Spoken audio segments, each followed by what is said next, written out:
Hello, I'm back with your Leagues 5 Day 11 reveal, and today is utility relics. They gave us 3 relics today. Let's look at the video and see what we got.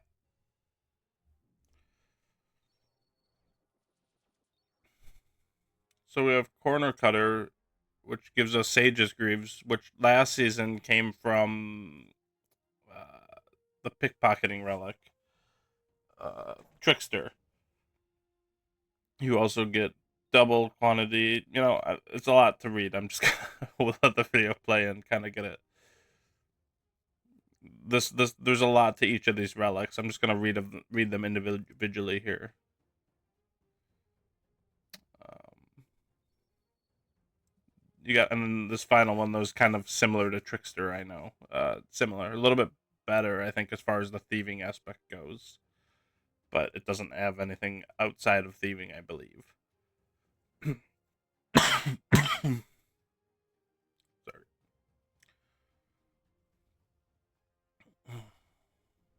All right, so you got your utility relics. This is, I would think, an early tier relic.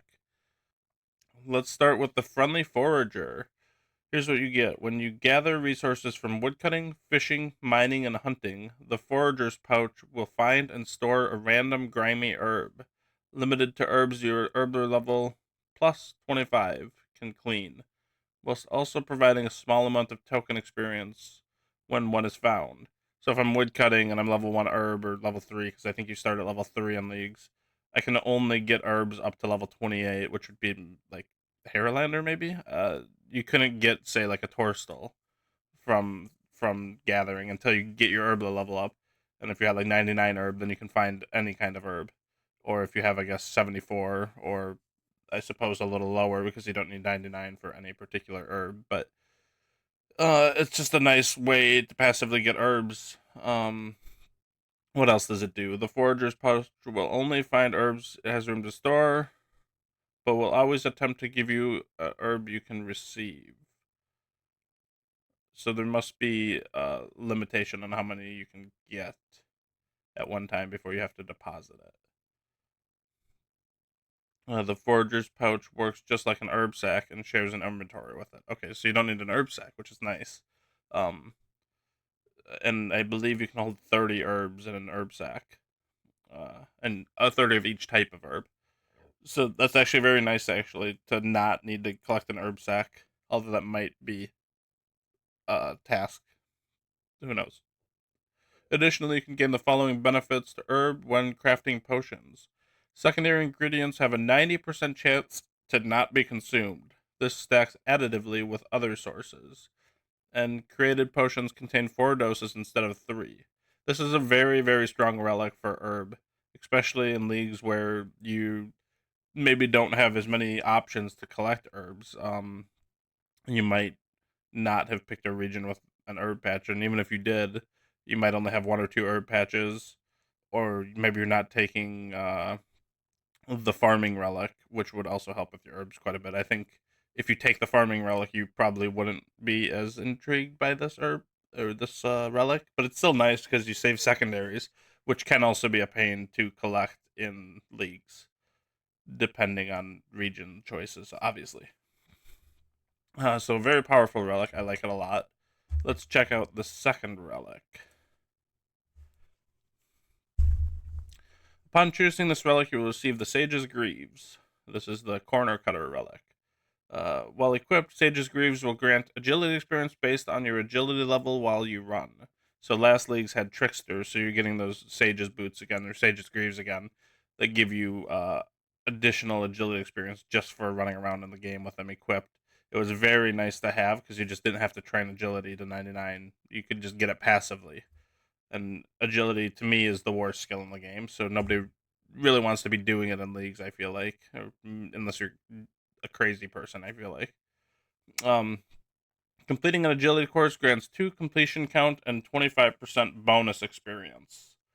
So if you take this and you do agility, you're going to be getting more experience out of doing it as well. And I'm trying to think of where the completion count might come into play. I guess monkey laps for Kandarin. That's the only major thing I can think of. So that's interesting. Marks of Grace will also spawn with 10,000 coins, so it's an early moneymaker if you need some income early. It's not bad. And then you double quantity of pyramid tops, hollowed marks, and Brimhaven vouchers, and crystal shards from agility. So it's a nice little thing. I think for me this is a little on the weak side.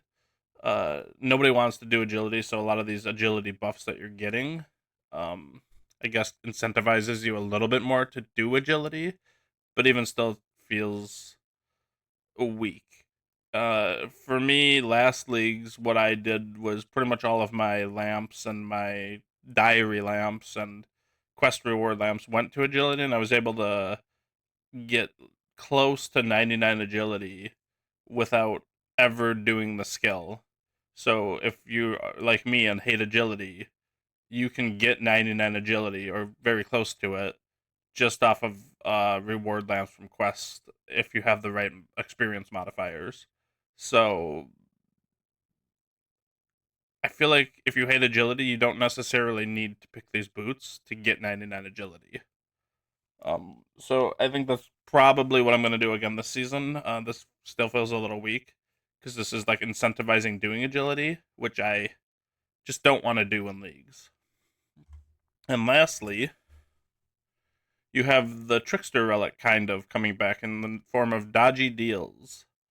Pickpocketing an NPC will also pickpocket all NPCs of similar type in a 11 by 11 square, granting extra loot for each NPC pickpocketed. That seems really strong just off the top because I'd have to think how big 11 by 11 is, how many NPCs you can get in there. But that means you're like multi pickpocketing. You're if there's like guards, for instance, like Varrock Square, for instance, where all those guards are that you can pickpocket. Does that mean you can pickpocket like 5 guards at a time and get all of the experience for that and get actually a good amount of money for early game? That seems quite powerful on its own. You also get 100% success rate on thieving checks, so you never fail pickpocketing. You automatically re-pickpocket an NPC or stall until you can no longer do so. So you just it's got that AFK where you just click and go away, and it'll continue to pickpocket for you. And then items obtained from pickpocketing are noted. That's good if you're doing like Elf City. I think has some of the elves you pickpocket there drop noted stuff, and there's other NPCs I'm sure too. So if it helps you to like AFK for longer on those types of NPCs because you're never gonna fail and they're gonna be good experience and give you good items maybe too. The maximum coin pouch count is increased by 3 times, which is good because then you can AFK for longer. And then stalls do not deplete when you steal from them, which goes back to the earlier automatically re-pickpocket NPC or stall. So like, I'm just gonna use the cake stall as an example in Arty. You can click it and then you can just fill your inventory up with cake. Although it's noted, I think it said 2. So I think you can just infinitely pickpocket from them until someone else comes up that doesn't have this relic and empties it. Then you'll be not doing anything, I imagine. But um, it does say items obtained from pickpocketing are noted. So I don't know if that includes stalls though. It might fill your inventory. And I believe the video. Let me look quick. Yeah. Um, So items, so you can see he's pickpocketing a stall here, and the items aren't noted, but it's also not disappearing. So that's a good way to like that was a gem stall, so that's a good example of like getting free gems for crafting, like infinite gems. That will be kind of stopped by people who don't have this coming up and pickpocketing from the stall itself too. But I don't think that'll be much of an issue. Maybe on day one it will be, but as the league goes on, if you want to pickpocket from a stall, I'm sure you'll be able to do it in peace. So this is an extremely powerful thieving relic that gives you really good money, and that 11 by 11 square. I can't think of much off the top of my head, but maybe something like vampires or the Vire in Mauritania thieving for the blood shard.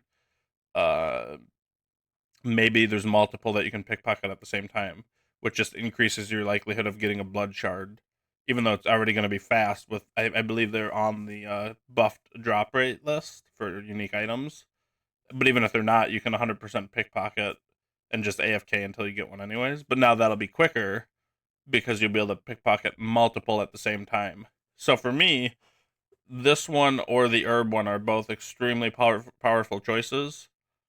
You could argue that if you hated these skills, you could also lamp them, and if you like agility or don't mind getting the free agility from Sage's Greaves, I suppose that's also broken too. But in my opinion, I think it's probably smarter to lamp agility if you hate it, and then get these up through the relics if you choose one of these relics. So yeah, that's the video. What do you guys think? What relic are you gonna pick?